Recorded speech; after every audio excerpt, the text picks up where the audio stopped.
La prostitution est un acte par lequel une personne consent à pratiquer des rapports sexuels en échange d'une rémunération.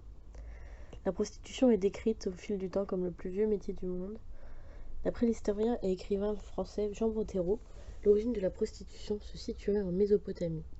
Dans son livre « Mésopotamie, l'écriture, la raison et les dieux », publié chez Gallimard en 1997, Jean Bottero explique que selon lui, les premières travailleuses du sexe étaient des femmes stériles. Ne pouvant alors pas procréer et offrir de descendance, elles honoraient par leurs actes la déesse de la fertilité et trouvaient leur place ainsi dans la société. Dans l'Égypte ancienne, les prostituées étaient appelées kénémètes et exerçaient en majorité dans des maisons closes, appelées aussi maisons de la bière. Elles étaient également dans ces lieux danseuses ou chanteuses. Dans l'Antiquité, la prostitution était très largement pratiquée. À Athènes, le législateur Solon institue les bordels publics ou encore bordels d'État au VIe siècle avant Jésus-Christ, afin que la vertu des femmes ayant le statut de citoyen soit préservée des désirs d'autrui. Ces derniers étant payants, cela obligeait les proxénètes à s'acquitter d'une taxe sur les sommes produites par ces activités. Le commerce du sexe est donc légal et considéré comme bénéfique pour la société. Les travailleuses et travailleurs du sexe sont en grande majorité des esclaves gérés par des proxénètes dès leur enfance. Seulement, il existe deux autres catégories de travailleuses du sexe, les prostituées indépendantes et les étahirs. Les prostituées indépendantes étaient d'anciennes esclaves ayant obtenu leur liberté. Leurs origines sont par conséquent très diverses. En plus d'être travailleurs du sexe, ces prostituées indépendantes pouvaient être danseuses ou encore chanteuses. Les étahirs étaient quant à elles indépendantes et également très cultivées. L'on pouvait les trouver dans des banquets réservés aux érudits par exemple. Leur habilitation à gérer leurs biens faisait parfois d'elles des femmes très riches. Mais alors, comment a évolué la prostitution au Moyen-Âge et au temps moderne ? Entre le XIIIe et XVIe siècle existent les bordels publics. Les bordels publics sont la propriété des municipalités et sont donc légaux. Ces derniers sont gérés par des tenanciers qui sont désignés lors d'enchères organisées par la ville et ayant lieu une fois tous les 1 ou 2 ans. En effet, la gestion du bordel rapportant beaucoup d'argent, une personne doit acheter les droits pour pouvoir s'en occuper. La municipalité est donc propriétaire du bordel, mais délègue des pouvoirs aux tenanciers. Les travailleuses du sexe exerçant dans ces lieux sont tenues d'y vivre et ont interdiction de sortir. Par conséquent, elles doivent y manger et y dormir. Souvent, elles sont confrontées à des prix excessifs de la part des tenanciers.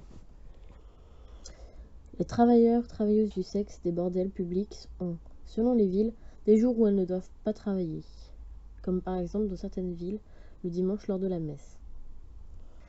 À cette époque, la prostitution est vue comme un mal nécessaire. Les bordels publics serviraient à cloisonner et empêcher la diffusion du péché de l'adultère. En ce sens, bien que l'Église condamne la prostitution comme étant un péché, elle cautionne les bordels publics. Elle va par ailleurs, au XIIIe siècle, autoriser la prostitution tant qu'elle est gérée par la municipalité. En parallèle, une prostitution secrète s'effectue au dehors des bordels publics, dans les auberges, les tavernes ou encore à l'extérieur de la ville. Celle-ci étant par contre illégale, elle sera jugée par des parlements royaux.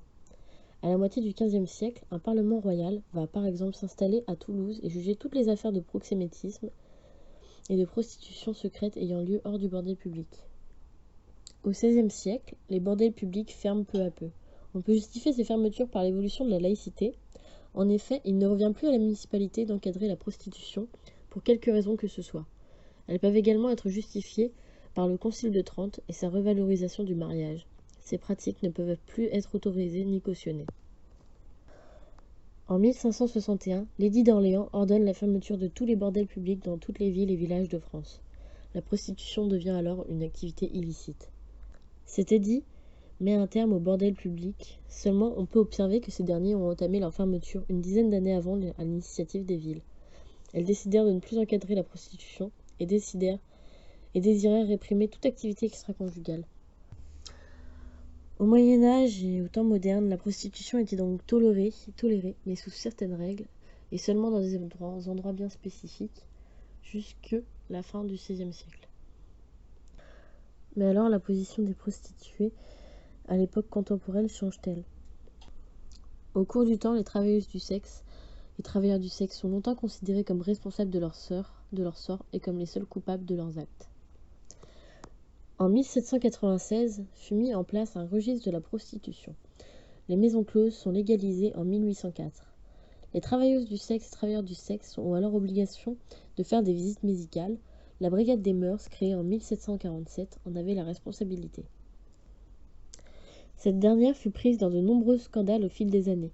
Elle sera supprimée en 1881 avant d'être réinstaurée en 1901 sous le nom de brigade mondaine, dont la principale mission était le renseignement. Son appellation change de nouveau en 1975. En effet, dû à de nouvelles fonctions, la brigade mondaine devient la brigade des stupéfiants et du proxénétisme. Ses missions sont alors de lutter contre le proxénétisme, contre la traite des blanches ainsi que contre le trafic des stupéfiants. Elle passe finalement en 1989 de la brigade des stupéfiants et du proxénétisme à deux brigades bien distinctes. Les brigades des stupéfiants et la brigade de répression du proxénétisme, la BRPI. Cette dernière continue de nos jours à lutter contre le proxénétisme et à surveiller la prostitution, ainsi que lutter contre toutes sortes de délits d'ordre sexuel. En France, il faudra attendre 1946 pour que cette dernière envisage de voir la personne prostituée comme une victime et la prostitution comme une atteinte à la dignité humaine.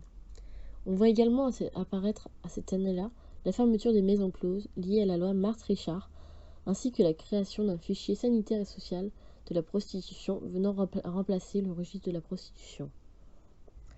La prostitution est alors une activité libre et seule l'exploitation et son organisation sont interdites.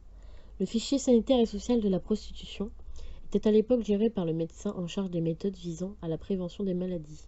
Il était secondé par une assistante sociale. Le fichier sanitaire et social de la prostitution avait pour objectif de dépister les travailleurs et travailleuses du sexe, permettant une continuité des traitements prescrits par les médecins, faciliter la reconstruction rapide d'un carnet de santé et rassembler des informations précises afin de pouvoir effectuer des statistiques épidémiologiques et sociologiques complètes. Le dossier sanitaire et social de la personne était strictement confidentiel et chaque personne travaillant au fichier sanitaire et social de la prostitution était soumise au secret professionnel.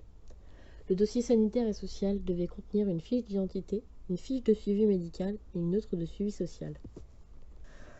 En 1960, la France ratifie la Convention internationale du 2 décembre 1949 pour la répression de la traite des êtres humains et l'exploitation de la prostitution d'autrui.